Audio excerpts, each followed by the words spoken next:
Au nom du Père et du Fils et du Saint-Esprit, Amen. Le Seigneur soit avec vous. Mes frères, mes sœurs, nous célébrons le 27e dimanche des temps ordinaires dans l'année liturgique A. Avant de vous livrer la proposition d'homélie de ce dimanche, je voudrais vous remercier de tout cœur. Vous qui suivez ces homélies à travers YouTube et même à travers WhatsApp, vous qui aimez et vous qui partagez cette parole de Dieu. Avec vous, nous avons compris que ces instruments de communication mis à notre disposition, nous pouvons les exploiter pour la gloire de Dieu et le salut des âmes. Que le Seigneur vous bénisse, qu'il soit votre compagnon de tous les jours et qu'il étende sa main sur tout ce que vous faites. Eh bien, les lectures de ce dimanche nous invitent à bien assumer la responsabilité que le Seigneur nous confie. Dans la première lecture tirée du livre des prophètes Isaïe au chapitre 5, versets 1 à 7, le Seigneur nous confie une responsabilité, celle de produire de bons fruits dans sa vigne. Il parle de la vigne. Il a labouré la terre. Il a préparé les terrains. Il a mis tous les dispositifs pour que nous puissions donner des bons fruits. Mais c'est la déception en lui donnant les mauvais fruits. Le Seigneur a tout fait pour nous. Nous les décevons. Alors il décide, nous sommes ici à l'époque qui vient avant l'exil, il va décider d'ouvrir et de détruire la clôture pour que les sangliers et les hommes puissent venir piller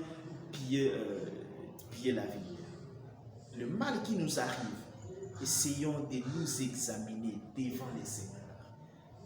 Le mal qui nous arrive, nous sommes à 70% responsables. Peut-être que nous avons mal agi, alors le mal nous arrive. Que le Seigneur nous aide, lui qui a tout fait pour nous, qui nous aide à produire des bons fruits dans sa vigne, à lui faire honneur. Comment produire des bons fruits? Faire honneur au Seigneur. C'est ce que Paul nous demande dans la deuxième lecture tirée de sa lettre aux Philippiens, au chapitre 4, versets 6 à 9.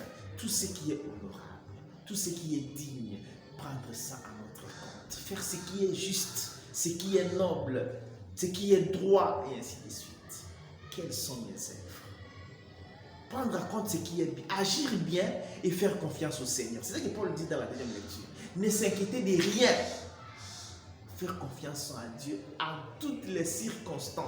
C'est-à-dire lire toutes les circonstances avec les yeux de la foi et de l'espérance. Que le Seigneur nous aide à lui faire confiance, nous abandonner entre ses mains et agir bien. Faire l'effort de nager qui est bien. Et sûr, comme humain, on peut tomber. Mais c'est que le Seigneur attend de nous. Ce n'est pas la perfection de vivre sans faiblesse, mais c'est le courage de nous relever chaque fois que nous tombons. Ne pas faire de nos chutes nos lieux d'épanouissement, mais nous rattraper pour honorer le Seigneur. C'est ça, produire de bons fruits dans la vie du Seigneur. Et dans la lecture de l'Évangile, Jésus donne la parabole dite des vignerons homicides.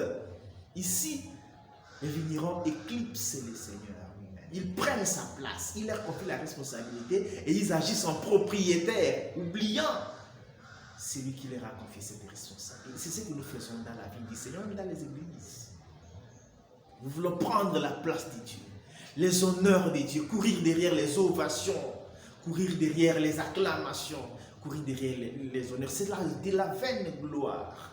Nous sommes juste les instruments du Seigneur, comme dit le psaume 115 ou bien le psaume 113 dans d'autres traditions.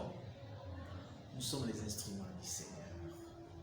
Nous sommes là pour la gloire de Dieu et non pas notre gloire. Ne prenons pas la place de Dieu. Les honneurs sont dus à Dieu et non pas à nous. Dans la vie du Seigneur, faisons l'effort de produire des bons fruits, c'est-à-dire les œuvres qui honorent le Seigneur, de faire confiance au Seigneur et d'agir bien, et enfin, nous mettre à notre place d'instrument du Seigneur, ne pas l'éclipser, ne pas prendre sa place.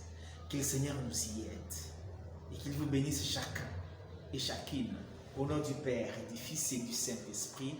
Amen. Bon dimanche à toutes et à tous.